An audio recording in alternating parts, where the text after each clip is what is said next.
So आजच्या युगातल्या या कॅन्सरग्रस्त लोकांना किंवा कॅन्सर होऊच नाही यासाठी शिवांबू चिकित्सा किंवा ही लंघनक्रिया कशी सायंटिफिक दृष्ट्या ती कशी लागू पडते?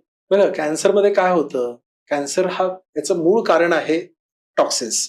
तुमच्या शरीरामध्ये काही विषारी द्रव्यांचा संचय होतो, म्हणून तुमच्या पेशी विकृत होतात, म्हणून कॅन्सर सारखा आजार आलेला असतो. मग आता प्रचलित उपचार पद्धती काय आहेत? Chemotherapy, radiation, surgery. ठीक आहे, जिथं गरजेचं आहे तिथं सर्जरी सुद्धा केली पाहिजे. किमोथेरपी, रेडिएशनचा एक प्रभाव काही दिवसांपर्यंत राहतो, पण ते काय होतं, फक्त परिणामावर उपचार करतं, मूळ कारणावरती उपचार करत नाही. मूळ कारण काय होतं? समजा एखाद्याला तंबाखूची सवय होती, एखाद्याला अल्कोहोलची सवय होती, एखादा सिगरेट स्मोकिंगची सवय होती, खूप जास्त चहा पिण्याची सवय होती. इव्हन ताणतणावामुळे सुद्धा शरीरामध्ये काही असे ऍसिड्स तयार होतात की ज्याचं रूपांतरण अशा पद्धतीच्या गाठीमध्ये होतं. मग आता हे जर दूर करायचं झालं तर त्याच्या मूळ कारणावरती उपचार केला पाहिजे. बरोबर. बरोबर. नुसतं तुम्ही बाहेरून शेकून किंवा बाहेरून सर्जरी करून ते भागणार नाहीये, ते पुन्हा पुन्हा रिकरन्स होतं. मग त्या मूळ कारण काढण्यासाठी काय करायला पाहिजे? तर त्याच्यामध्ये उपवास एक मोठं सर्जरी आहे, उपवास एक मोठं तंत्र आहे. मग ज्यावेळेला तुम्ही शिवांबू पिऊन राहता त्यावेळेला त्याचा खूप सुंदर रिझल्ट मिळतो. आता आमच्या सेंटरमध्ये आम्ही जेवढं किलो वजन तेवढं उपवास देतो. समजा एखाद्याचं 60 किलो असेल 6 दिवस, 70 किलो असेल 7 दिवस, 80 किलो असेल 8 दिवस, आणि अगदी हसत खेळत ज्यावेळेला तुम्ही शिवांबूवरती राहून उपवास करता त्यावेळेला एक खूप मिरॅक्युलस रिझल्ट आमच्याकडे मिळतात.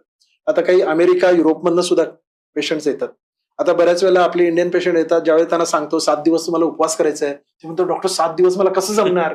ठीक आहे, पण काही लोक जे अभ्यास करून येतात ते सहजपणे करतात. बरोबर. आता रिसेंटली मी एक्झाम्पल देतो की 2017 मध्ये माझ्याकडे एक मिस्टर युवी म्हणून आले. त्यांना युरिन ब्लॅडरमध्ये कॅन्सर होता.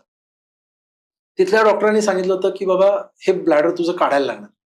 आता युरिन ब्लॅडर काढायला लागणार तर मग माझं युरिन कसं होणार? त्यावेळी डॉक्टरांनी सांगितलं की इकडे इकडे 2 बॅग लटकवणार, किडनीतून पाईप काढणार, त्यात युरिन कलेक्ट होणार आणि ते सारखं सारखं तुला फेकायला लागणार. ते म्हटले मी जर नाही काढलं तर काय होणार? तू 6 महिन्यामध्ये ते कॅन्सर पसरणार, तुझं 6 महिनेच लाईफ राहणार. आणि मग त्यांनी उलट विचारलं की बाबा बॅग लटकून मी किती दिवस जगणार? तर तिथल्या डॉक्टरांनी सांगितलं मॅक्सिमम 3 वर्ष तर तुझं लाईफ आम्ही वाढवूच. 3 वर्ष तू बॅग लटकून जगणार आणि तसंच सोडलास तर 6 महिन्यात तू जाणार. तर त्यांनी विचार केला की बॅग लटकून 3 वर्ष जगण्यापेक्षा माझी पॅकपेटी 6 महिने राहू दे, मी बघतो काहीतरी दुसरं. मग त्यांनी त्याचा अभ्यास सुरू केला आणि मग शिवांबू चिकित्सेची माहिती गोळा केली आणि मग त्यांना फॅसिलिटी इंडियामध्ये आहे म्हटल्यानंतर ते माझ्याकडे आले. 2017ची गोष्ट, आज 2025 आहे, आज सुद्धा ते जिवंत आहेत. डॉक्टरांनी सांगितलं होतं ऑपरेशन नाही केलं तर 3 वर्ष बॅगा घेऊन 3 वर्ष आणि विदाउट बॅग 3 महिने.